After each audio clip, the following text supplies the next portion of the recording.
आप जानते हैं आधुनिक विज्ञान ने एक टेक्नोलॉजी लाई है जिसको सीमेंट कहते हैं। सीमेंट की मैक्सिमम लाइफ कितनी है? कितनी है?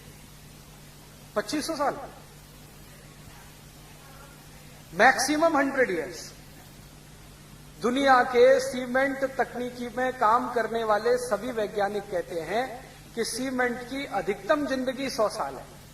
लेकिन कुछ वैज्ञानिक तो यहां तक कहते हैं कि अधिकतम जिंदगी की परिभाषा क्या है? अधिकतम जिंदगी की परिभाषा अगर हम ये माने कि जब तक ये खंड खंड ना टूटे तब तक, या हम यहीं से मानना शुरू कर दें कि बनने के कितने दिन बाद क्रैक्स आ जाते हैं। अगर वो कहते हैं कि भाई बनने के कितने दिन बाद क्रैक्स आ जाते हैं, यहां से शुरू करें, तब तो सीमेंट की जिंदगी 5 साल भी नहीं। अच्छी से अच्छी बिल्डिंग को देख लेना, आज बनी है, साल भर बाद उसमें क्रैक्स दिखाई दे जाएंगे। तो कई वैज्ञानिक तो कहते हैं कि अगर क्रैक्स को हम आधार बनाएं तब तो ये 5 साल की जिंदगी भी नहीं है सीमेंट की, लेकिन पूरी बिल्डिंग खंड खंड टूट जाए तो 100 साल है। तो हम मान लें कि 5 साल से लेकर 100 साल है। अच्छा, अब दूसरी बात बताता हूं। आपने कभी भारत का कोई किला देखा? फोर्ट? राजस्थान में तो आप हैं, यहां 2-3 किले बड़े मशहूर हैं। आमेर का एक किला है जयपुर में, जोधपुर का एक किला है, जैसलमेर का है, चित्तौड़गढ़ का है। ये सब किलों में आप जानते हैं सीमेंट लगा है? नहीं, चूना लगा है। चूना की मैक्सिमम लाइफ मालूम है कितनी? अगर वो 5 साल और 100 साल की कहानी कहें सीमेंट के बारे में कि क्रैक्स पड़ना शुरू हो, वहां से जोड़ें तो 5 साल और खंड खंड टूटे तो 100 साल, अगर चूने को ऐसा कहना शुरू करें तो चूने की मिनिमम लाइफ 500 साल है और मैक्सिमम लाइफ 2 से 2500 साल। भारत के जितने भी किले हैं ना, आमेर में देखो या चित्तौड़गढ़ में या दक्षिण में चले जाओ या पश्चिम भारत में, बहुत सारे किले 250-300 साल से लेकर 1000-1200 साल पुराने, और इनमें दीवारों में क्रैक्स नहीं है। पत्थर उखड़कर गिर जाएगा, क्रैक नहीं आएगा कभी। मतलब क्या है? मतलब यह है कि चूने की टेक्नोलॉजी सीमेंट से कुछ ऊंची तो है। और आप जानते हैं सीमेंट और चूने का रॉ मटेरियल एक ही है, ये मालूम है ना? दोनों का रॉ मटेरियल एक ही है। इसका माने बनाने की जो तकनीकी है उसमें कुछ अंतर है। सीमेंट उसी रॉ मटेरियल से बनता है जिससे चूना बनता है, बस अंतर इतना है कि सीमेंट यूरोप में बना है, चूना भारत में बना है। चूना 500 साल तो कम से कम जिंदा रहता है, 2500 साल तो अधिकतम जिंदा रहता है। सीमेंट तो 100 साल से भी कम समय तक ही जिंदा रहता है। तो कौन सी टेक्नोलॉजी ऊंची है, चूने की कि सीमेंट की? अब आप ये कहेंगे कि अगर ये चूने की टेक्नोलॉजी बहुत ऊंची है तो हम घर क्यों नहीं बनाते इससे? ये प्रश्न आएगा कि नहीं मन में? हाँ, तो इस प्रश्न का उत्तर ये है कि हम चूने से ही घर बनाया करते थे आज से 150 साल पहले तक। जितने घर आप देखो ना भारत में पुराने 150 साल 200 साल, वो चूने से ही बने हैं। हम 150 साल पहले तक सभी भारतवासी चूने से ही घर बनाते थे, और जो भारतवासी थोड़े गरीब होते थे वो मिट्टी से घर बनाते थे।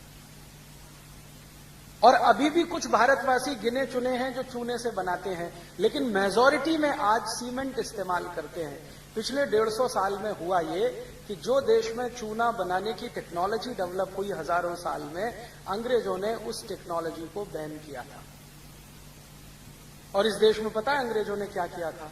1850 के आसपास एक कानून बना दिया था कि चूने का काम करना गैर कानूनी है और सीमेंट से घर बनाना कानूनी है। तो हुआ ये कि जो लोग चूने से घर बनाए, अंग्रेज सरकार जेल में डालती थी उनको, उनके घर तोड़ दिए जाते थे, बुलडोजर ला ला के उनके घर पे चला दिए जाते थे। जो सीमेंट से बनाए उनका एप्रिशिएशन होता था। कारण क्या था? अंग्रेजों को अपनी कंपनियों का सीमेंट बिकवाना था इस देश में और चूने की इंडस्ट्री को खत्म करना था। आप जानते हैं कि चूना और सीमेंट का रॉ मटेरियल एक ही है। तो अंग्रेजों ने क्या किया कि यहां से जो चूने का रॉ मटेरियल है वो सब शिप्स में भर भर के इंग्लैंड भेजना शुरू किया। वहां से वो सीमेंट बन के भारत में आना शुरू हुआ। हमको चूना मिलता नहीं था घर में बनाने के लिए, सीमेंट आसानी से उन्होंने उपलब्ध करा दिया। तो भारत में पहले चूना बनाने के छोटे छोटे केंद्र होते थे, छोटे छोटे, लगभग हर गांव में एक, कभी कभी 2 गांवों के बीच में एक चूने बनाने के केंद्र आपने कभी देखे हो तो उसमें कोई बड़ी भारी मशीन नहीं लगती है, एक छोटा सा खड्डा खोदा जाता है सर्कुलर, कुछ करीब करीब 5-6 फीट गहरा होता है और एक मोटा सा पत्थर का पहिया बनाया जाता है। उस पहिए के नीचे चूने का जो रॉ मटेरियल है, स्टोन, जिस स्टोन से चूना बनता है जिसको लाइम स्टोन कहते हैं, वो छोटे छोटे टुकड़ों में तोड़कर उस सर्कुलर शेप की जो खाई है ना ट्रेंच, उसमें डाल देते हैं। उसके ऊपर वो पत्थर घुमाया जाता है और इसके ऊपर बीच बीच में दूध डाला जाता है। दूध, आप सोचो हमारे हिंदुस्तान में दूध डाल के चूना तैयार होता है, माने दूध हम सिर्फ पीते नहीं थे, दूध से चूना भी बनाते। इसका मतलब यह है कि दूध बहुत होता होगा। क्या मतलब हुआ? चूने में दूध डाल रहे हैं पानी की जगह, इसका मतलब यह है कि दूध बहुत होता होगा। तो हमने सुना है कि इस देश में दूध दही की नदियां बहती थी, तो नदियों में पानी की जगह दूध नहीं बहता था, दूध का उत्पादन बहुत होता था और वो दूध इतना होता होगा कि पीते पीते बच गया तो हम उससे नहाते भी थे। आपने सुना है इस देश में कहते हैं दूधो नहाओ, कभी ये सुना है लक्स नहाओ पूतो फल, या किसी से सुना पियर्स नहाओ पूतो फलो, या Johnson and Johnson baby soap नहाओ पूतो फलो। हर बार हम यही कहते हैं दूधो नहाओ पूतो फलो, तो लोग नहाते होंगे दूध से, नहीं तो ये आई कैसे कहावत? और उसका प्रमाण आज भी दिखाई देता है कि हम शंकर भगवान को तो महाशिवरात्रि पर दूध से ही नहलाते हैं या साबुन लगाते हैं, दूध से नहलाते हैं कि ना? तो शंकर जी भी दूध से नहाते हैं, भक्त भी नहाते होंगे। तो दूध बहुत था, उपयोग करने के बाद बचता होगा तो चूना बनाने में इस्तेमाल होता था। और चूने को बनाने में बस इतना सा ही लगता है, एक सर्कुलर, वो मैंने कहा ना ट्रेंच, एक पत्थर का पहिया और उसको चलाने के लिए बैल, बस इतना ही लगता है। और रॉ मटेरियल लाइमस्टोन थोड़ा थोड़ा तोड़ तोड़ के डाल दिया, दूध डालते डालते पीसते गए, दूध डालते गए, पीसते गए, दूध डालते गए, 25-30 दिन में वो तैयार होता है। फिर उसको जब कंस्ट्रक्शन में इस्तेमाल करो तो उसमें जो बॉन्डिंग फोर्स है वो इतना ताकतवर है कि 2500 साल तक उसे कोई हिला नहीं सकता। ये है भारत की टेक्नोलॉजी। और इस टेक्नोलॉजी को अंग्रेजों ने किया क्या? कानून बनाकर पाबंदी लगा दिया। तो 150 साल में ये चूने के जितने भी केंद्र थे सब धीरे धीरे बंद हो गए और उनके स्थान पर अंग्रेजों ने सीमेंट के कारखाने कुछ शुरू कर दिए, जो चालू हो गए, जो आज भी इस देश में सीमेंट बना रहे हैं और लोगों को दे रहे हैं। अब सीमेंट बनाने की जो टेक्नोलॉजी है वो इतनी कॉम्प्लिकेटेड है कि कोई भी गांव में सीमेंट नहीं बन सकता, क्योंकि उस टेक्नोलॉजी के लिए सबसे पहले चाहिए एनर्जी, क्योंकि एनर्जी कंजम्पशन हाईएस्ट है सीमेंट में। बिजली चाहिए, बिजली तो थी नहीं, तो चूना बनाने में तो बिजली की जरूरत नहीं।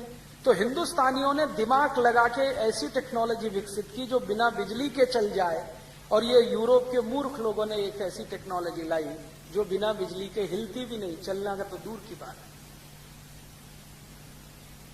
तो भारत में हर गांव में चूने के केंद्र बन सके क्योंकि बिजली की जरूरत नहीं, और यूरोप में हर गांव में बिजली नहीं तो सीमेंट नहीं, यहां भी हर गांव में बिजली नहीं तो सीमेंट नहीं, तो सीमेंट वहीं बन सकता है जहां बिजली हो, और बिजली हो तो थोड़ी बहुत नहीं हो, ज्यादा हो। 240 वोल्ट की बिजली से सीमेंट नहीं बनता। बिजली बनाने के लिए कम से कम 11,000 वोल्ट लगता है, सीमेंट बनाने के लिए कम से कम 11,000 वोल्ट की बिजली लगती है। तो 11,000 वोल्ट की बिजली बनाने के लिए बड़ा पावर स्टेशन लगता है, और बड़ा पावर स्टेशन बनाने के लिए या तो कोयला लगता है या तो पानी लगता है, और कोयला और पानी जिन गांवों में मिले वहीं बन सकती है, बाकी किसी गांव में तो संभव नहीं है। और जो कोयला और पानी का इस्तेमाल करके बिजली बनाओ तो कोयला जमीन से खोदकर निकालना पड़ेगा, पानी भी आपको जमीन से निकालना पड़ेगा, नहीं तो तालाबों का इस्तेमाल करना पड़ेगा। बहुत दिन जमीन के नीचे से कोयला खोदते चले जाएं तो स्पेस बन जाएगा, उसी स्पेस में भूकंप आएंगे, धरती कंप आएंगे, सुनामी भी आएगा। ये है टेक्नोलॉजी यूरोप की। हमारे यहां ये टेक्नोलॉजी नहीं डेवलप हुई। क्यों? क्योंकि हम होशियार थे, इंटेलिजेंट थे। हमको मालूम है कि जमीन के नीचे कोयला है, लेकिन उस कोयले को खोद कर निकालेंगे तो जमीन खाली हो जाएगी। खाली जमीन निरापद नहीं होती। कभी भी अर्थक्वेक आएंगे, ट्रेमर्स आएंगे तो ढर ढरा के चली जाएगी। तो यूरोप और यूरोप के नागरिकों ने या उनके वैज्ञानिकों ने बिना सोचे समझे कोयला खोद खोद के तो निकाल के फेंक दिया।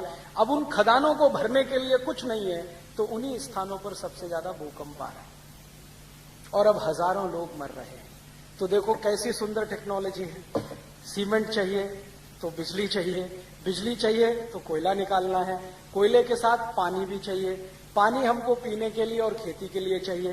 वो कहते नहीं, पहले बिजली के लिए चाहिए।